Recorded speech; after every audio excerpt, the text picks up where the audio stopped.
Hi friends, కాకరకాయ onion fry ఎలా చేయాలో ఇప్పుడు మనం చూద్దాము. కాకరకాయ ఇలా కట్ చేసుకొని పసుపు ఉప్పు వేసేసుకొని బాగా మిక్స్ చేసుకొని ఒక హాఫ్ అన్ అవర్ పాటు పక్కన పెట్టేసుకుందాం.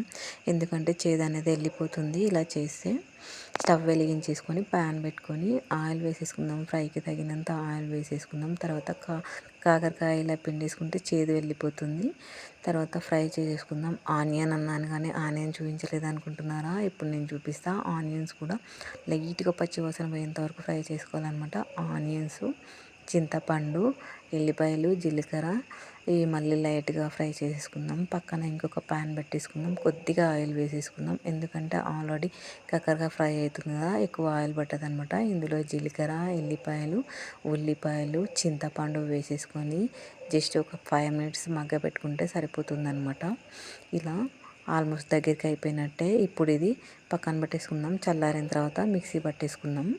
కాకరకాయ మళ్ళీ మాడిపోతుందేమో ఒకసారి చూసుకుందాం, ఒకసారి కలుపుకుందాం. ఇలా ఈ ఈ ఆనియన్ని ఇప్పుడు మనం మిక్సీ పట్టేసుకుందాం. ఇందులో కారము, కొద్దిగా ఉప్పు వేసుకుందాం. ఎందుకంటే ఫస్ట్లో వేసేసినాం కదా.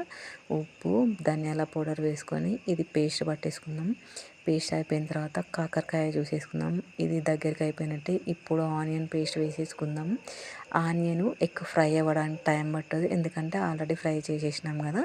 అందుకని ఇలా ఆయిల్ పైకి వచ్చేస్తుంది తొందరగా. ఫైనల్గా కొత్తిమీర వేసేసుకుంటే మన కాకరకాయ ఆనియన్ ఫ్రై రెడీ అయిపోయినట్టే అనమాట. చూడండి.